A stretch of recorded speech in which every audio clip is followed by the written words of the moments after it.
What to do if half of the parts in a kit look terrible? This is the same question I asked myself when I started assembling this model. How did I solve the problem? Let's break it down. First, I decided to replace the wheels from the kit. Their quality was lacking, and modifying each one by hand would have taken too much time. Instead, I printed new wheels using my 3D printer. However, despite looking good, they didn't fit in terms of size. The next disappointment was a part I ordered separately.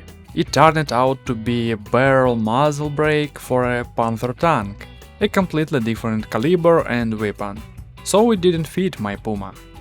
Realizing I would have to make all the addition part myself, I sat down with Blender and modeled the missing elements. After sending them for printing, I started installing the parts that were actually usable.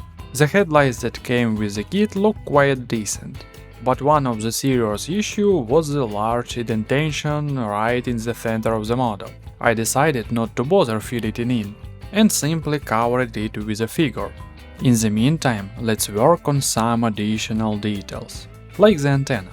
Initially, I planned to make a tall antenna to maintain historical accuracy. However, such antennas always cause problems in dioramas.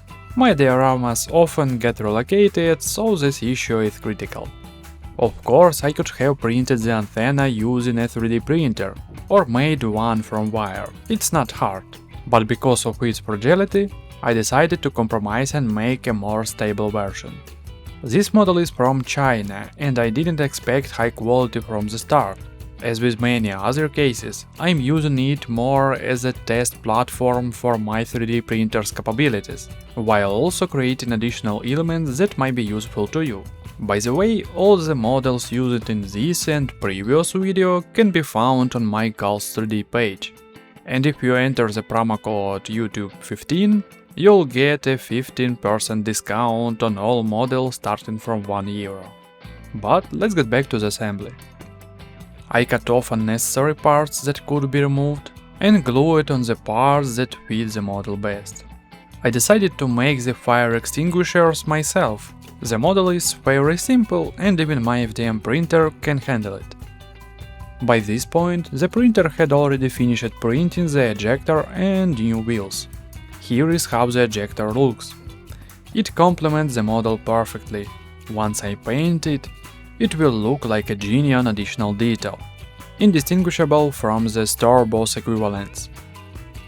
Working with the wheels takes time, and it was more convenient for me to finish the whole before attaching the wheels. Yeah, the wheels I printed aren't perfect, but they definitely look better than the nightmare that came with the kit. The kit wheels don't match the historical model of the vehicle at all. Here is what my armored vehicle looked like with the wheels attached.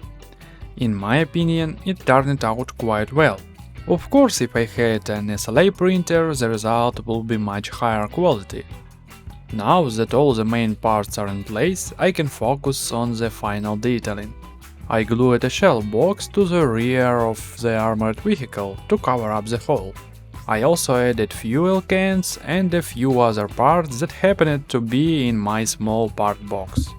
Take a look at this fuel can printed with my FDM printer. As you can see, the printer handles even such details. After finishing with the main part, I moved on to fitting the tarpaulin. I accidentally mixed up too much epoxy material, and to prevent it from going to waste, I made several tarpaulins that came in handy. Additionally, I decided to place a Panther Faust on the armored vehicle. I have enough of them, and they definitely won't be superfluous. Just remember, the more details, the cooler the result.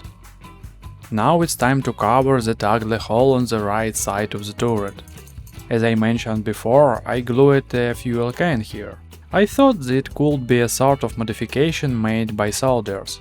For example, they could have lost the part responsible for the smoke grenade and decided to attach a fuel can in this place. Why not? Fuel is always useful. After spending a little time and patience, I attached additional details to the fuel cans.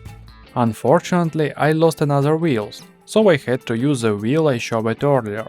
In the past, I glued it incorrectly, and now I need to install it properly. Then, with a bit of effort and patience, I attached the drum barrel to the model and secured it with fishing line.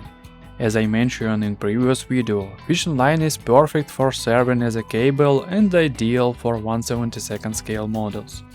Here is what the model looked like after this modification. I don't think any additional details are needed. The model looks very interesting, despite many of the elements being printed with a printer that's not perfect for this scale. Overall, I am very pleased with the work done. Now let's move on to the most exciting part. Of course, I'm talking about painting. As usual, this process starts with priming. For priming, I use WWII Black Gloss Primer. It's not the best option, but it does its job perfectly. Now the most enjoyable part begins – applying the base color. When you apply the base color, the model immediately starts looking more professional and attractive. For the base color, I used a combination of several shades. But I'll admit right away that I made a mistake with the color choice. It's more suited for desert conditions, not for the model I was planning. So, I will have to completely repaint the model in the future. And I will say straight away that the reason for the paint isn't the incorrect color choice. But rather this move here. I completely don't understand why I started painting the camouflage with a brush. As you can see, the brush painted camouflage looked, to put it mildly, terrible. So, after mixing a different base color, called Middlestone, I decided to repaint the model entirely. Here is what I ended up with. This color suits my needs much better, and with all the shading, highlighting and weathering, I'll achieve the exact model I want. But for now, let's focus on painting the camouflage. It's all very simple here. You need to take chocolate brown, 4BO green and base color, and then randomly applying lines all over the model. This is one of the simplest types of camouflage that can be used on a German vehicle. Once the camouflage was applied, the model turned out like this. Honestly, the model combination completely satisfies me. Now I can focus on painting the additional details. First, I decided to apply wear and tear. These scuffs add volume to the model and prepare it for further damage detail, like scratches, rust and other defects. After the scuffs were applied with a brush, I used a sponge to add small chips. For example, some scratches where zinc was dragged, or perhaps stone flew up, or the vehicle drove through branches. This method always helps create more realistic damage. Now that all the damage and chips were applied, it's time to focus on rust. For this, I took a small brush and carefully using dark rust from WWII started applying rusty accent. Again, we don't need too much rust, but a few rust spots will make the model more realistic and more interesting. Once this step was finished, it was time to focus on small details, like the fuel cans, fire extinguisher and various tools on the vehicle. I decided to paint some fuel cans in grey, to create contrast and add interesting accents. I always try to avoid monotony because it creates a heavy blurring effect. On the other hand, contrast breathes life into the model, give it volume and highlight every detail. I also painted the fire extinguishers in grey. This adds contrast and makes the yellow painted mounting details stand out more brightly and expressively. I also tried to paint the label on the fire extinguishers and applied small chips to the fuel cans, which was painted in grey. After this, I moved on to the metallic parts, painting all the tools in a basic grey color. Then I switched to the painting the wheels. This was an important step because before adding small chips and damage, I needed to prepare the wheels, as they also require this effect. Once the wheels were ready, I started painting the wooden elements. There aren't many of them, just the wooden box and the handles of the tools. However, these details matter, and they needed to be painted. While the box was drying, I moved on to the tarpaulin. I painted the first tarpaulin in a bright color, which doesn't match historical accuracy but adds an interesting contrast.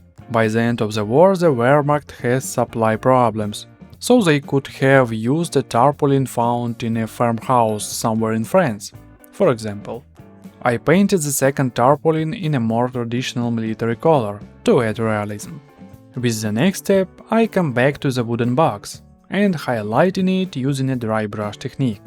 This step isn't final, and right now the box looks fairly rough, but that's how it's supposed to look. The highlighting is necessary to prepare the model for the next step, where I can add even more details, accent and damage. While I was waiting for the paint to dry, I decided to work on the wooden parts of the tools. This task was easier. I applied a base color and then lightly highlighted it. The work on the tools is finished, and now these elements look good and fit into overall style. Next, to make the box look more realistic, I started creating the texture of the boards. For this, I mixed a dark color by adding some black to the chocolate brown. Then I made the marking for the boards by hand. They aren't perfectly straight, but with the next steps they can be corrected and improved. After several minutes of adjustment, the box started to look much better. At this stage I moved on to the details like the damage on the fuel cans and other small elements. The mounting details on the fire extinguisher are now painted in a more suitable color, which greatly improves the look and helps them fit better into the overall context of the model. Next, I started painting the fuel cans on the back of the model. I painted one canister in red to symbolize that it contained flammable liquid. The second fuel can was painted grey with a white cross. And to add some damage to this fuel can, I used sponge method, which added texture and realism. Now I could move on to the next important step, the barrel. I worked on it a bit off camera, because it had many small details that were uncomfortable to handle on camera. But here is what it looked like after painting. All the elements have a neater, more finished look, ready for final processing. In the next step, I decided to work on the exhaust drums. As you can see, the pipe on these drums don't quite match the look I wanted, but unfortunately it's no longer possible to fix it, so I left it as is. Painting the exhaust drums was quite simple. I used a dark rust color for base and then highlighted with medium rust. That's it. Now the exhaust pipe have the necessary accent and look finished. After that, the model looked much more presentable and pleasing to the eye. Off camera, I painted the top cable in metal color, then proceeded to apply a wash. For this, I choose the darkest wash to create deeper shadows and add necessary depth to the model. This intensifies the contrast effect, which always gives the model cool look and create volume. The wash is applied randomly and it can easily be wiped off in case of mistakes. And after work with a cotton swab and solvent, I showed the final result. As you can see, the model now has many deep shadows, dirt and damage, which give it a very natural look. Overall, I'm very happy with the result. Now all that's left to apply decals and coat the model with a matte varnish, to make the decals blend in with the model and avoid an unpleasant gloss. I also refreshed some damaged details that lost their volume after the wash. After this, my model will be ready. Of course, prizing myself is never easy, but I am very pleased with the result. Considering how much time has passed since my last completed project, the outcome is quite satisfying. I can't wait to place this model on the diorama. It undoubtedly deserves a spot on my shelf. And that's all for now. Don't forget to subscribe to my channel, give this video a thumb up, leave a comment and ask question, because I respond to every comment. Also remember that with the promo YouTube 15, you can get all the parts you see in this model at a discount. As I mentioned earlier, they are available on my Cal's 3D page. I'll be happy if I could help you to improve your model with my parts. With that, I'll say goodbye for now, thank you all for watching, for your support, and until the next time.